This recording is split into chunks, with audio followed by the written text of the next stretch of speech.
Welcome back, folks, to the WP-Tonic show. In this show, it's going to be an internal discussion between me and Kirk.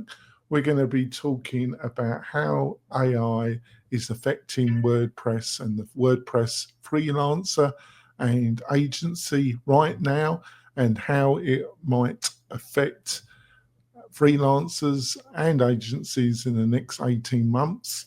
Plus, we're going to have a general discussion in the second half around AI. But I'm going to introduce my ever patient co-host, Kurt. Kurt, would you like to introduce yourself to the new listeners and viewers? Yeah, Jonathan, my name is Kurt Von Onen. I own a company called Mañana No Mas. We're here in Kansas, and we focus largely on membership and learning websites. Yeah, I thought this would be a great subject, folks, because there's been a lot of discussion about this recently, and also an article done by a friend of the show, Matt Medeus. He wrote an article recently called "What to Do AI Site Builders Mean for Freelancers," and it kind of triggered some thoughts in my mind, and also Kirk. So it should be a great show. But before we go into the meat and potatoes of this podcast, I've got a message from one of our major sponsors. We will be back in a few moments, folks. Hi there, e-commerce store owner. At Omnisend, we help more than 100,000 e-commerce customers just like you sell their products. We're an all-in-one email and SMS marketing platform that helps you reach your customers, grow your audience, and increase sales. In fact, our customers have seen incredible results with Omnisend, averaging $72 in revenue for every single dollar spent. And if you ever have a question, our award-winning customer support team is available 24/7 every single day. That's one of the reasons we have more than 6,000 glowing reviews and ratings all across the web. So get started with Omnisend today and start growing your business with better email and SMS marketing. We're coming back, folks. I also want to point out we've got some great special offers from the major sponsors, plus a curated list of the best WordPress plugins and services that we use daily at WP-Tonic. So it will save you a ton of time crawling the internet trying to find the right plugin or service to run your business. To get all these free goodies, all you have to do is go over to wp-tonic.com/deals, wp-tonic.com/deals, and you'll find all the goodies there, all the free goodies, my beloved WordPress professionals. What more could you ask for, I say? Probably a lot more, but that's all you're going to get on that page, my beloveds. So let's go straight into it, my lovelies, my tribe, whatever. So let's go. Let's go into it. So I think, obviously WordPress.com have made public a website builder. On some of the other shows and podcasts I do that you help me with, Kirk, we've reviewed some AI platforms.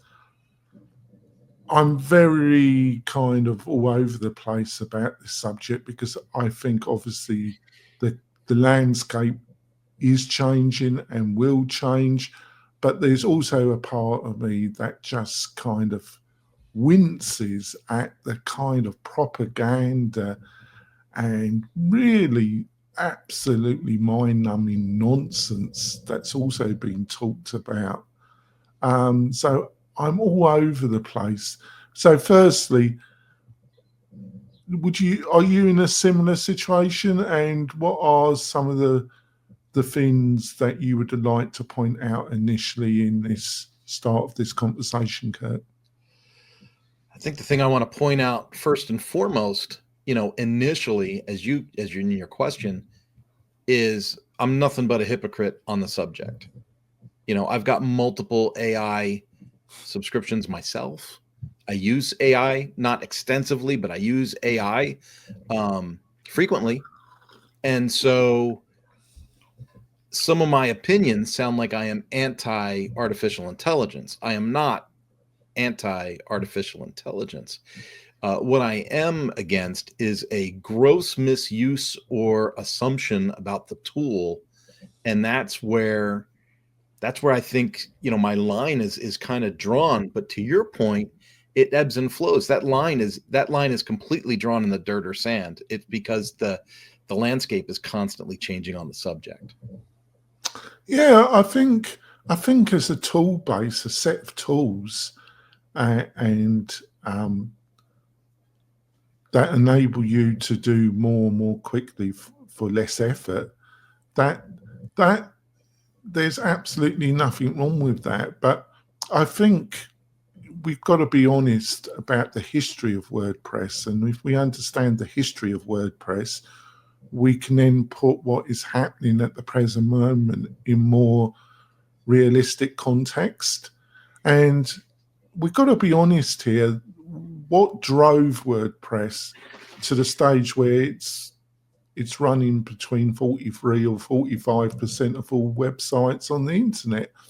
Well, the main driver was that it could enable people utilizing plugins and themes to get a good quality website up and running that they would never be able to afford if they were approaching a individual freelancer or agency and building a bespoke custom website, building a CRM's custom one, or building a website hand coded. Yeah. It's they couldn't afford it. They only the top echelon of business or individuals could afford it, and some of the other solutions like Joomla, Drupal, that's still going, still have their place.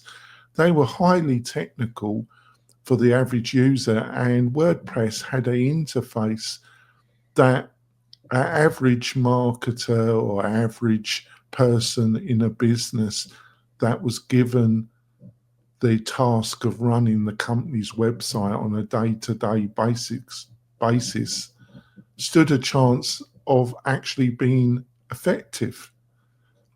But its origins were to offer value and the possibility of doing something that before WordPress came on the scene was extremely difficult and extremely expensive to achieve.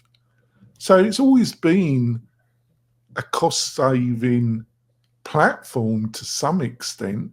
That is the origins of its initial success. And I just see, obviously, Squarespace, Wix, and half a dozen other general website building platforms. Shopify, I classify as one of them, with a niche around e-commerce. But they are doing the same. They're offering a solution at a price level that 80% of individuals and businesses couldn't afford a fully bespoke solution. What's your reaction to what I'm just outlining? It's like everything else.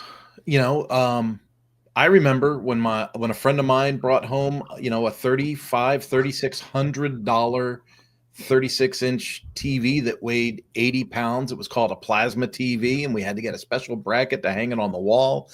And I thought, man, you got to be a really tech nerd to want to go this route. My TV had a giant box behind it. Now, if my kids saw that old TV, they'd say, why is there a box behind the TV, Dad? Now I can go to Walmart. I can buy a 55 or a 65-inch TV for $300, and it weighs 30 pounds and it slides right up. So over time, we see the progression of products. We see the progression of items that become more technical and easier. And the hope is that we all progress along this path. But if this conversation's about AI and how AI is having an influence on WordPress and how it's progressed, I think it's kind of like when you say that the full site editing is a bridge too far. It's almost like putting all these AI tools into WordPress and trying to convince the general public that now they can think of something and it happens. That's just not real.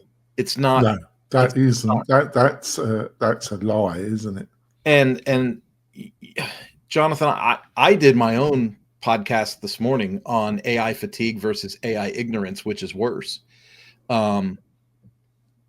Think about people that watch the news that know everything in politics, and then think about people that say, "Oh, I haven't watched mainstream news in 4 years, and I feel great." It's like there's a certain freedom that comes from just not giving a crud and being disconnected.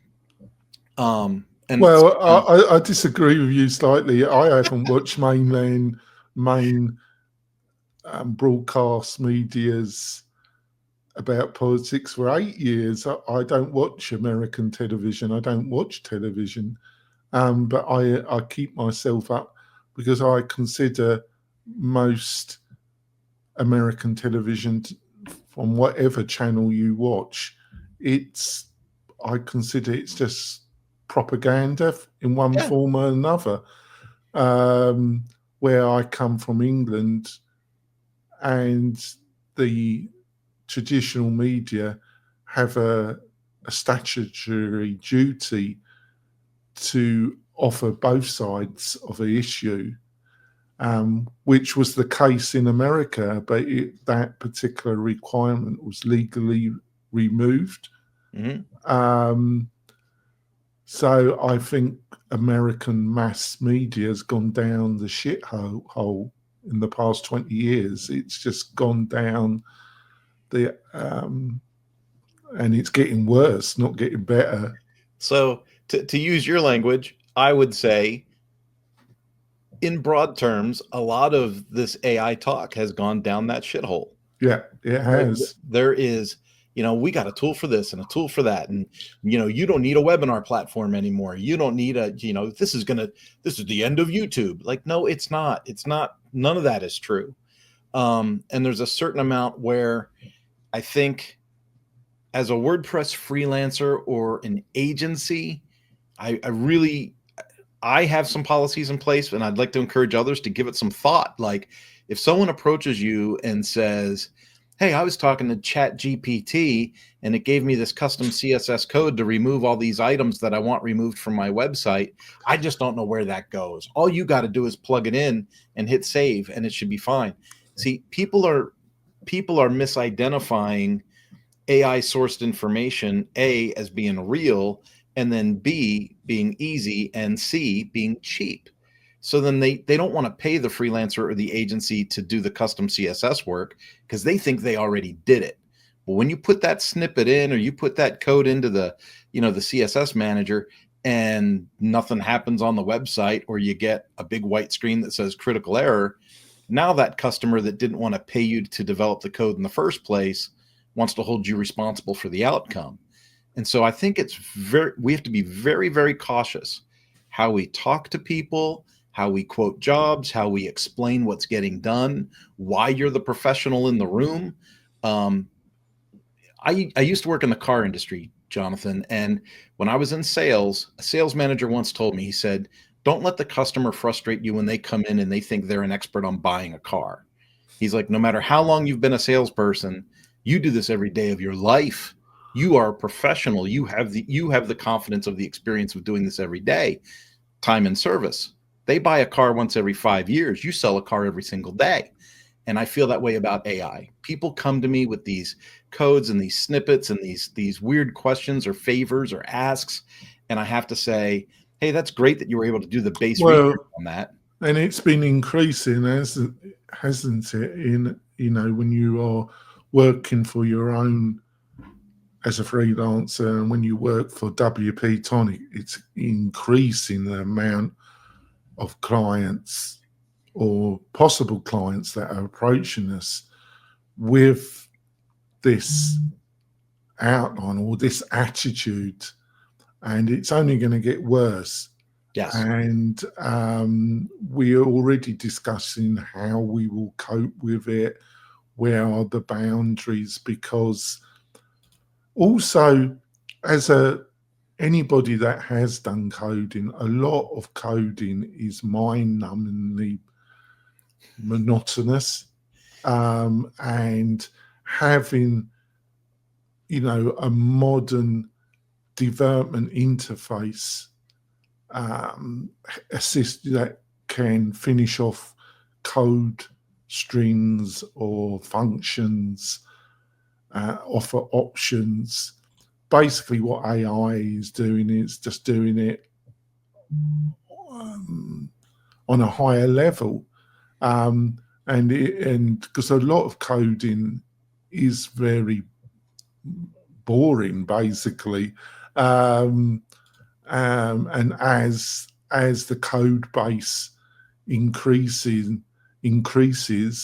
on a project, the ability, to not have bugs introduced or typos in the code, and that it becomes a nightmare. So if these AI tools can improve the situation, I think it's fantastic. And there have been some people that I follow on Twitter that said, and these are reasonably experienced WordPress entrepreneurs and plugin developers, and they've said that AI has really helped them in their new build outs, blah, blah, blah. And I'm sure it has. So it's definitely a position where I can see it being a real benefit to developers.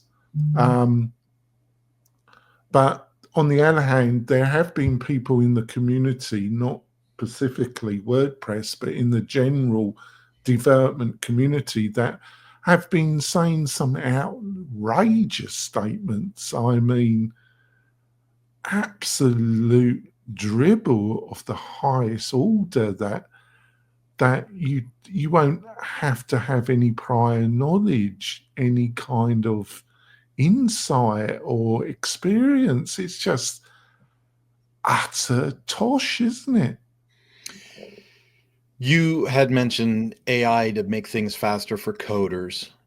Jonathan, that is no different than AI speeding up the process for a writer or an editor. The writer knows the topic, they know the subject, the editor knows grammar, and they might use some AI tools to hasten the experience, but they still overlook, oversee, and are responsible. That's where I go back to responsible and accountable for the end product, for what's released. And so when, as an agency myself, when someone brings me some self-developed code that they vibe coded in their basement, the first thought I have is, well, who's responsible for this after I put it on your website? Am I responsible for putting it on your website because I'm the agency that installed it, or are you responsible because you built it and gave it to me? That's a big question mark for me. So I'm real hesitant to walk down that pathway with those people.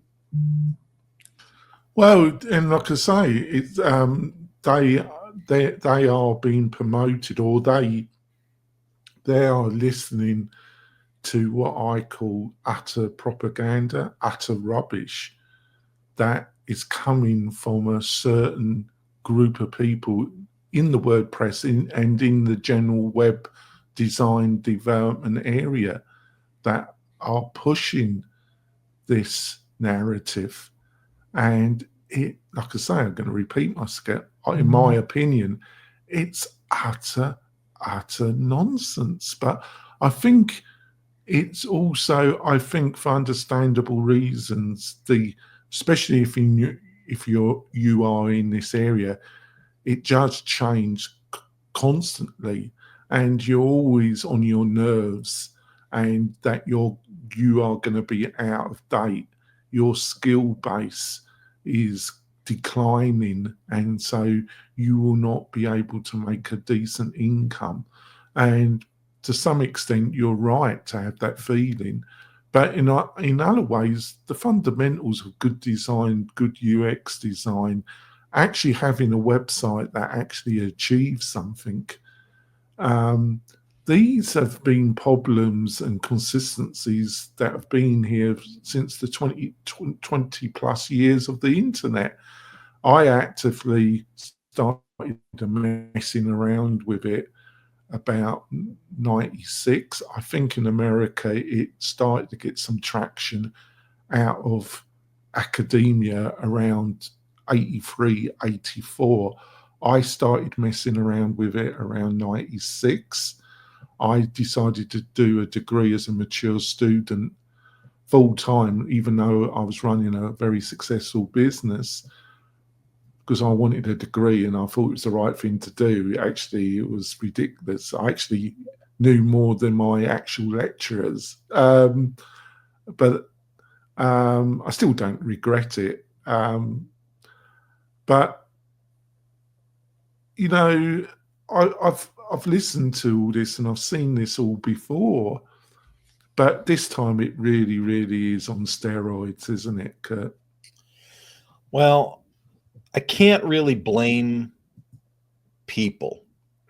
You know, everybody wants, we're just in an age where everybody wants the results without doing the work. People want to be able to build what I can build without putting the 20 years of experience in that I've got in the field. It's just that simple. They have been told that they can bypass the experience and push the easy button. And that is a very attractive thing to hear. I mean, it's no different than people that have been trying to lose weight for 30 years and all of a sudden they hear about Ozempic and they're like, man, my doctor's got to get me that. You know, it's the easy button to lose weight. Well, it turns out there's a lot of other things on the other side of that decision that you have to look at. Can I just slightly interrupt there? Sure. Because you've just made a fantastic point there. This whole thing about what was the name of the drug again? Oh, Ozempic, right? So Ozempic, or whatever it's GL1 called. or whatever they call it. You know, Yeah. you take a shot and lose weight. You're so insightful because it has got some, obviously very different, but it has some similarity. To promote a drug to lose weight when you can reduce your intake of calories and increase your exercise regime, but the idea that you could use a drug, I'm not against using a drug when you're seriously obese and you have got to a level of obeseness that your health, that you have stage 2 diabetes and you're having to take heart drugs and other because of your obesity. Obviously, taking a drug to rapidly reduce your weight, I'm not against it, but to use it as a lifestyle drug, and all drugs have short, medium, and long-term side effects. I see that as totally shows you how morally bankrupt the medical industry is in this country. Yeah. You know, when my obesity takes control, Jonathan, I quit drinking beer and I ride my mountain bike. And it's amazing how quickly things start to fall into alignment. And it's the same with these AI tools. If you don't have the knowledge and the experience and you can't do the hard work behind it, you're asking for trouble. You might get quick results, but you're not going to get long-standing success. Imran's all over the comments. He's a friend of the show and he's super brilliant in the field. But he's saying it's a lot of, you know, the echo chamber for us, right? Knowledge is needed, especially being able to interrogate and check the code. That's so important. I read an article from a TLDR email just last week. It was written by a guy from San Francisco. He's a security expert, Dan Gooden. And I did some research on Dan, and Dan Gooden seems to have, you know, the criteria to be an expert. And they did a test with different AI tools. They did 576,000 code samples. So it's not a small sample. To me, that's a pretty large sample. And they're coming up with a 19.7% instance where the packages in code development, it was pointing to packages that didn't even exist. You know, like when we talk about how code works and it goes to different things. And worse than that, what they found was that code packets that were similarly named but not identically named were chosen over and over and over again by the AI tools, which from a hacker's perspective or from a security perspective is a nightmare. So you ask ChatGPT to make you a plugin and it grabs this, you know, extrapolation from something, throws it in there. It might not be real code. It might be from some hacking black hat thing. And now you've put something in your site where you might be sending your customers data somewhere. You might be doing something really crazy, but you don't know it because you don't write code. You ask ChatGPT to write you code. Well, you're totally right. And I also, that article came on my radar. I was going to read it. I only, as I do with a lot of stuff, I thought it was fantastic. Well, I'll go and have a read of it because, right. But my attention span hasn't been great for years, but getting involved with web development design has reduced it even more. But I tend to listen to audio books when I'm walking, exercising. That's when I'm more thinking about things, right? But when I'm in front of this screen, I'm all over the place. And I actually think being involved in this industry has made that worse for me. But I don't want to come across that in this first half we're really knocking it, because I use probably to market the business, to help me with the video, I'm producing content at a very high pace, aren't I, Kurt? Yes. Yes. I think even you have been impressed about how even some Chris, from another friend of the show, Chris from he said, I don't know how you do it, Jonathan. I took that as a great compliment. He actually said, I have no idea how you're doing all this, because I'm all over the internet, am I not? Yeah. So, Yeah. but to do that, I use a lot, but I just don't write an article. I use AI to assist me, but I research it and I manipulate it, I edit it, I have a quick read of it, I go through it. It's always has either out of date data or incorrect data. Yep. Always, but it saves me a ton of time. But there are people out there say that you can use AI and just produce 500 articles and just put them on the internet and rank on the first page in Google. It ain't gonna happen, I can tell you that. And it's just propaganda. It's just nonsense. It's just utter dribble, isn't it? Well, I think of it like this, and I'm all about analogies. Can I build a birdhouse? Yes. Would I use a screwdriver, screws, a saw, a hammer, some nails? Yeah, probably. Right? Does that mean I should buy a compressor, a 50-foot hose, and an automated nail gun that does 3 different sizes of nails, and a table saw and all these things? No, right? Like it doesn't fit the use case.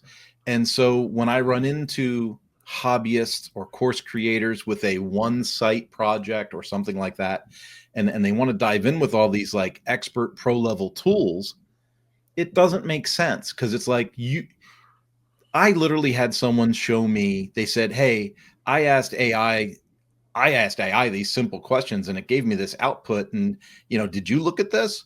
And I was like, well, show me what you got. And it was 3 or 4 hours of talking with AI to get this answer. And I thought, you spent 3 or 4 hours asking AI stuff that you don't even know if the answer is right or wrong. It's incredible to me, the investment people are willing to make in this tool that they're told is easy and accurate when it's not easy and accurate. That's what all these tools, we were doing a review of a number of tools, and the main one we were reviewing on Tuesday, Gamma, is very impressive. That was impressive. That's the impressive tool, isn't it? But there's others that the amount of learning you have to do with the improvement that you're going to get, it doesn't balance out. No. And a lot of these AI tools at the present moment, they're in that area where it's not worth the squeeze. It's not worth the amount of effort to learn them for the improvement you're going to get. It just isn't. It isn't. That's where we are. But obviously, we're still in early days. So we're going to end the first half of the show, folks. If you got any response to this, the best way is to go to the WP-Tonic YouTube channel and the whole episode's going to be up on the WP-Tonic channel, and we love your comments, your feedback. Also, you can always join this show live at around 9 a.m. on Thursdays Pacific Standard Time with your inputs.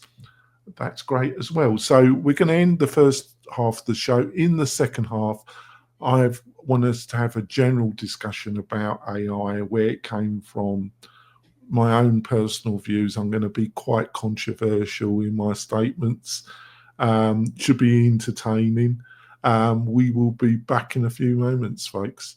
Tired of hosting providers that can't handle high traffic loads? Conversio is here to help. Our platform can handle any amount of traffic, all without slowing down or crashing. With immediate Slack support, performance optimization, and a team that thrives on resolving technical challenges, your e-commerce business is in safe hands. Learn more about Conversio at conversio.com. This podcast episode is brought to you by Lifter LMS, the leading learning management system solution for WordPress. If you or your client are creating any kind of online course, training-based membership website, or any type of e-learning project, Lifter LMS is the most secure, stable, well-supported solution on the market. Go to lifterlms.com and save 20% at checkout with coupon code podcast20. That's podcast20. Enjoy the rest of your show. We're coming back, folks.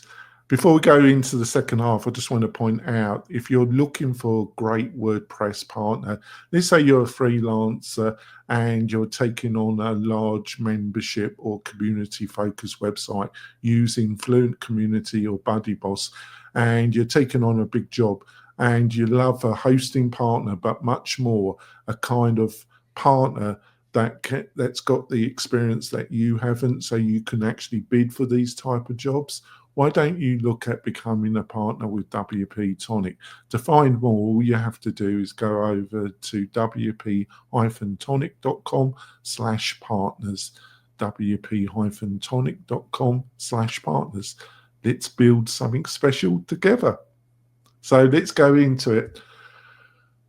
I think what we were saying in the first half is that I think I am no expert on this. I'm just a person that interested in the subject, and so I'm dangerous.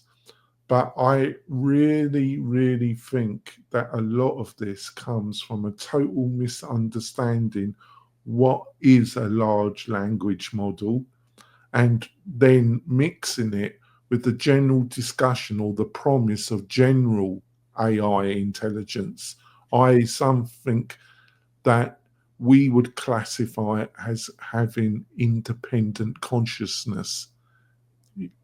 And all of this has all been jumbled up, and experts, people that everybody's got their own opinion and they've got every right to their opinion, but it's all been jumbled into a real hot mess. How would you respond to this, Kurt? Well, I kind of agree with the hot mess thing. And if I were going to be more direct in how I feel like the outcome or the output would be, I think about, well, you mentioned the news, right? We could all mention 5 or 6 news channels right off the top of the bat that we know their names, and then we would say, "Oh, I saw it on so and so," and then you would go, "Yeah, whatever. I don't believe it. It's propaganda. It's whatever."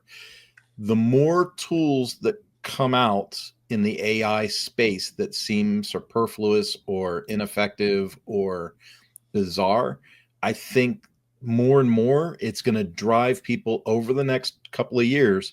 It's going to drive people more and more to dismiss AI products, and people will crave one-on-one, person-to-person, eye contact to eye contact connections and relationships more than ever. Like, I feel it's more important now to double down on your profession authority, to become the expert in your field, because when all this washes over, people are going to want to find you and ask you a question or for consulting or for the next steps, because AI's getting jumbled up. Yeah, I think people have. I think it's useful. I'll let you be the judge. This is only going to be my opinion, folks, but it is based on my own research. Is that people go and like the internet? Where did the internet come from? The internet came from academia, but its funding came from the defense industry and from the US government because it wanted a more robust communication network that was resistant to wide nuclear attack, that could be enable different elements of government and the armed forces of America under extreme stress to be able to communicate with one another. And they funded various universities, and that funding was the origins of the internet, right?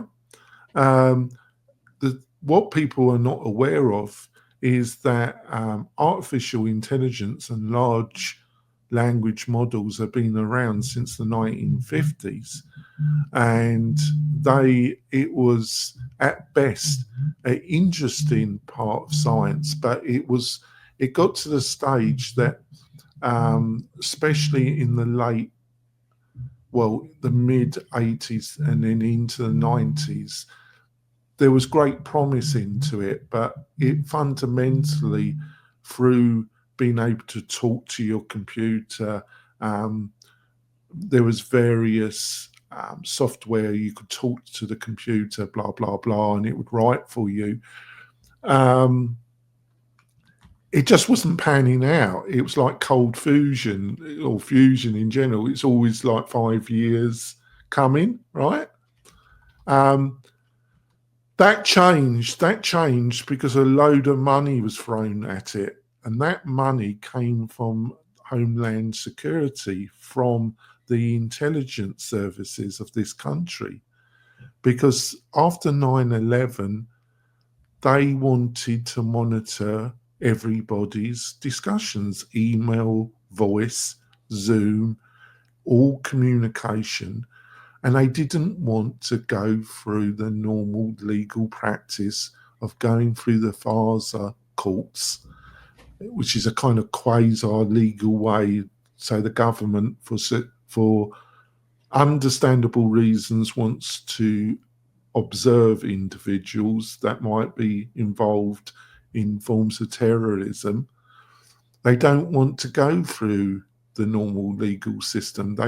So they built, and this has all been out there, whatever your views on Mr. Snowden and other people that have leaked this information, they wanted to build systems that could monitor, because you couldn't hire an army of people. You would have to hire half the population of America to watch the other half, right?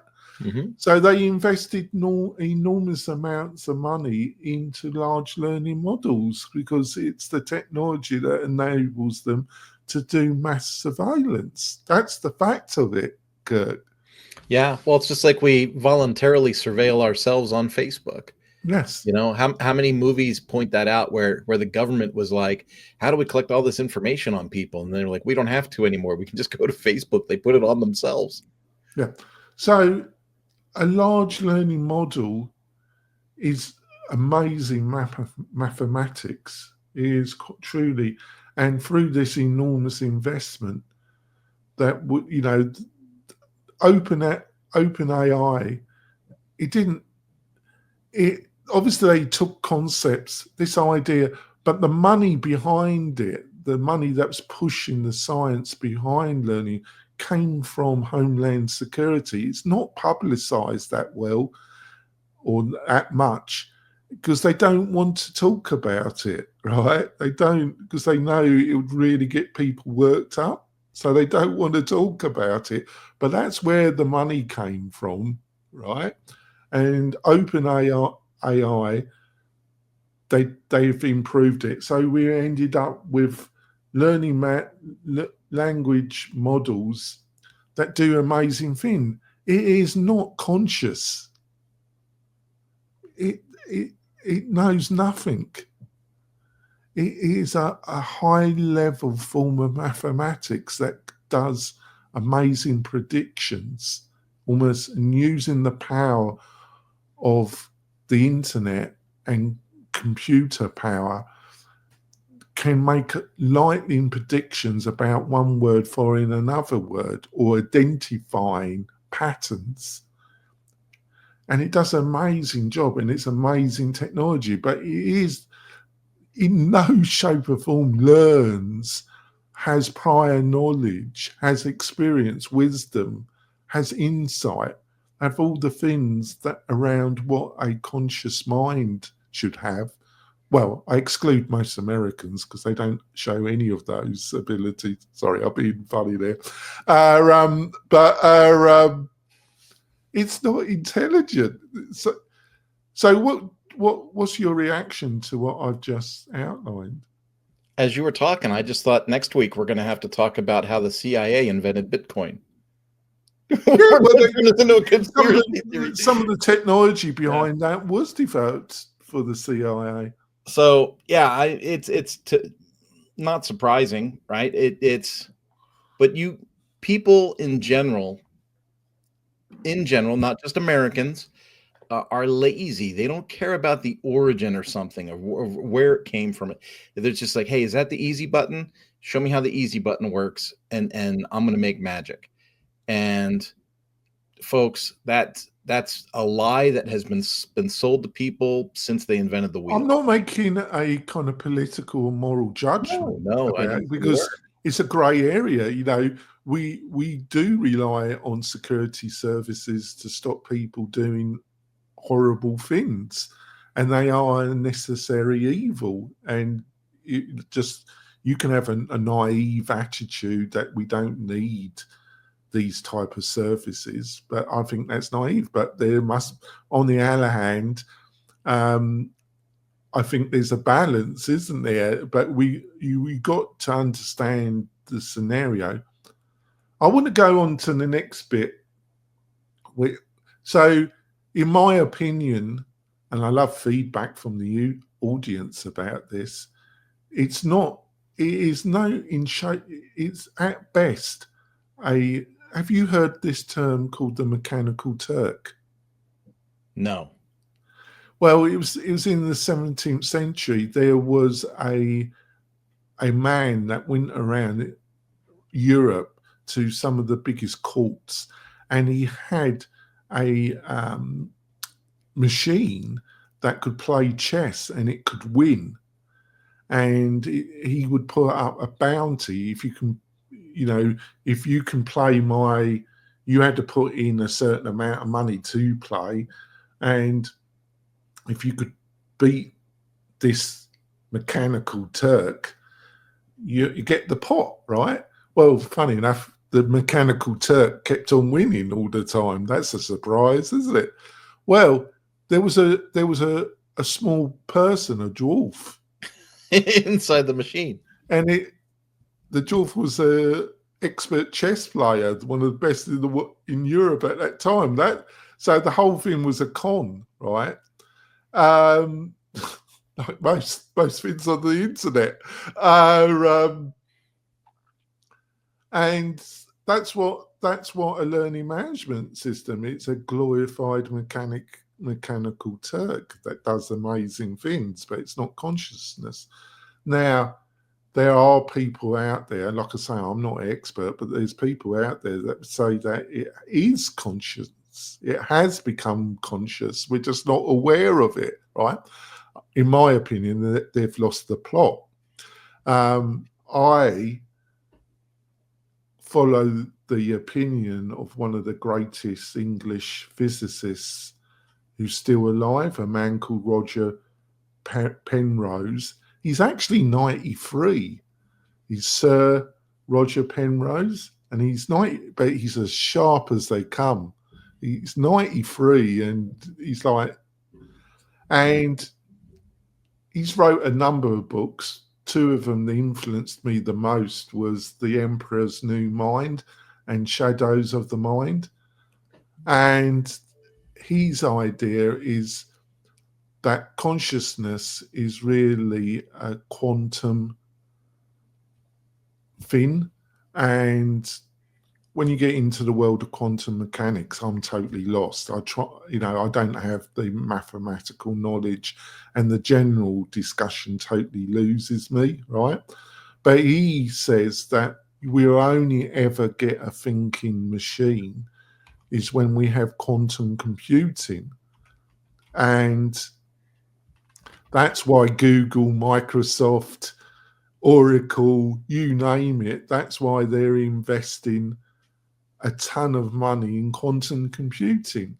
But I don't have the intellectual capacity to make a judgment call on Roger Penrose's argument, but I've studied it, and because he is, obviously he's been retired almost 20, 30 years now, but he's totally sharp still. And he was a leading physicist in quantum mechanics, and he would still be seen as one of the leaders in the field. I think he's correct. You only ever see true general intelligence is when you have true quantum computing available. And yeah, they're improving it, but it's a bit like it's a bit like fusion. It's always 5 years. Oh, we're going to be able to do it in 5 years. Maybe in the next 5 years they will be able to do it. Who knows? They are making steady improvements, but they've still got enormous technical hurdles to overcome. I've ranted on a bit. Did it make any sense, Kurt? And how would you respond? It did. But I do want to drive us back to the title and purpose of the show with, how do we think it's going, as we wrap up here, how is it going to affect WordPress freelancers and agencies? So we've talked about the origin of AI and different, associated ideas with it. But in the end, over the next 18, 24 months, how do you think it's going to affect freelancers and agencies? Well, none can say.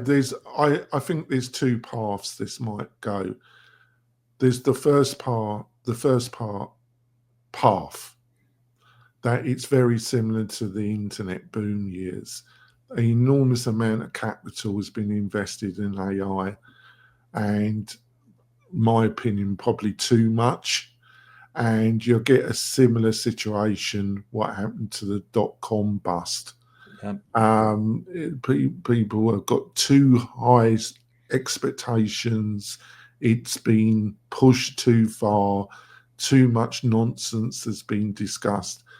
But at the core of it, I think the core ability to enable people to be more effective, be able to do more with their time, to be more productive, is there. I don't think it's like cryptocurrency. I think the cryptocurrency boom was based on utter nonsense to some extent, and still is, but that's my opinion, right?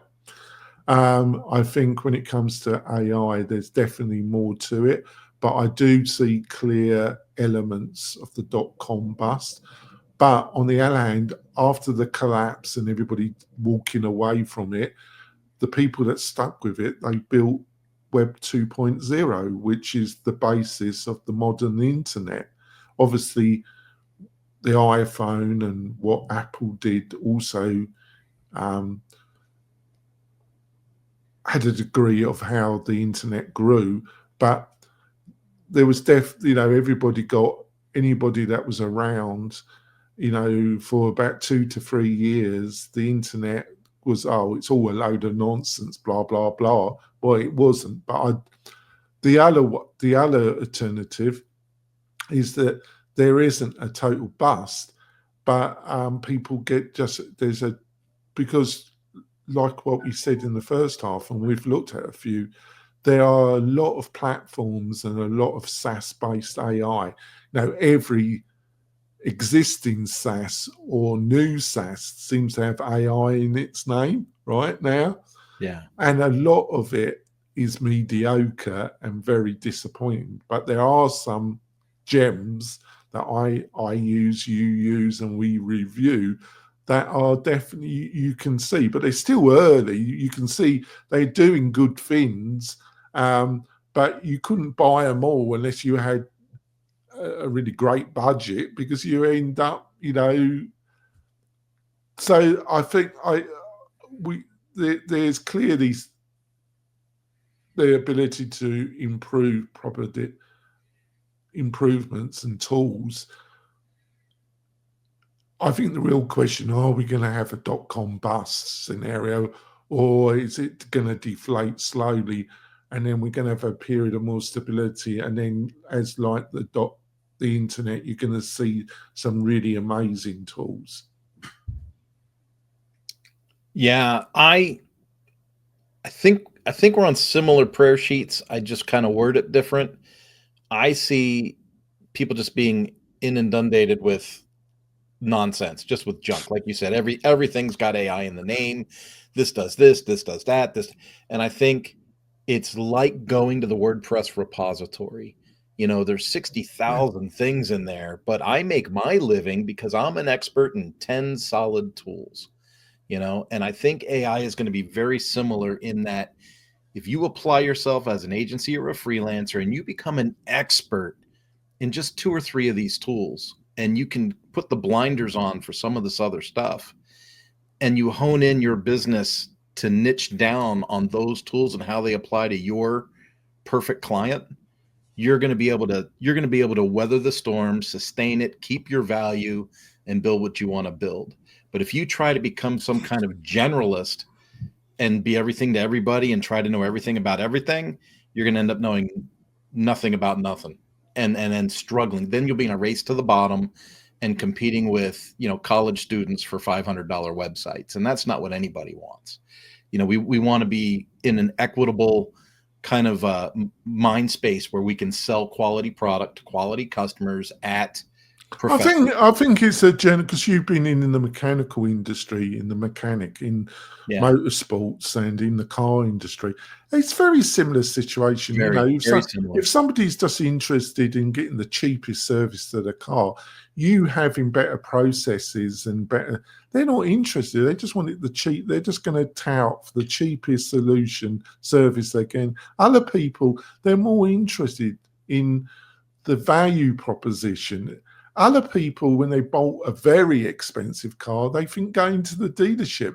And a lot of the time, they're not right, are they? But then the more educated, they don't want to go to the dealership for their very expensive car because they know they're being ripped off. But they go and find a third-party specialist, don't they? And they check the guy out or the woman out, whoever's running it. It's the similar to web development design, isn't it? You hit it exactly on the head. Because here's what happens. Have you seen that social media ad for the thing you plug into your car and it gives you the code and tells you what's wrong with your car? Nonsense. Yeah, it's like $15 or whatever, right? So people buy that, they plug it in, and it says, I got a P007 code, says it's an O2 sensor. And then they go to a shop and they say, I want you to replace the O2 sensor in my car. And the shop says, we have to diagnose your car before we put the sensor on. And that's $150 plus R&R labor for the sensor. And invariably people say, I already diagnosed it. I know it's the oxygen sensor. Just go ahead and put it on, right? Because they push the easy button. But here's the news flash. When you have an oxygen sensor code, it very rarely is the oxygen sensor. It's just a symptom of the underlying problem. Yeah. Anybody with any sense would understand that, but a lot of people don't, do they? Oh, that was a perfect example you just brought up, because it comes down to, are you driving down to the bottom? Is it a race to the bottom on pricing to try and make people happy in the moment? Look, anybody, even without the improvement of AI and website builders, anybody can build a half-decent website. Will it actually get any leads? Will it get any traffic? Will it actually do anything? Will it actually, but there's a lot of businesses, they just want to, it's just they don't want that. It's just a quick, easy online with the basic facts about the business and the contact details, which nobody's going to anyway. And that's all they want. Well, they're never going to spend a load of money on it anyway, are they? No. So it's all a load of nonsense to me. But here in my small town, there is a use case for a simple one-page website that Google Maps can direct to. And to your point, has an about us and a contact us section with a form on it, and that's it. And if 2 people a year convert into customers off that website, the customer's happy. It does what they wanted it to do. It's been like that for a long time, Kirk. So yeah, a lot of this is, So I think I've ranted, but I think Kurt's pulled me back. I was going on a swanny about quantum computing and Roger Penrose, and I was going all places, weren't I, Kirk? It was quite impressive though in some ways, I think. So Kirk, what's the best way for people to find out more about you and what you're up to? For business, Mañana No Mas. We'd love to have you. MañanaNomas.com or any of the socials that end in Mañana No Mas. And then on LinkedIn, Kurt Von Onen. I'm the only Kurt Von Onen on LinkedIn. So when you find me, you know you got me. Yeah. And if you really want to support the show, go to the WP-Tonic YouTube channel. Leave any feedback about this show on there. We love to get more feedback about these podcasts and these shows. And join us next week. Next week's going to be our notorious roundtable show, where we have a go at everything and everybody with tongue-in-cheek English or American humour. Well, I think it's humorous. So join us live for that show, and we'll see you soon, folks. Bye.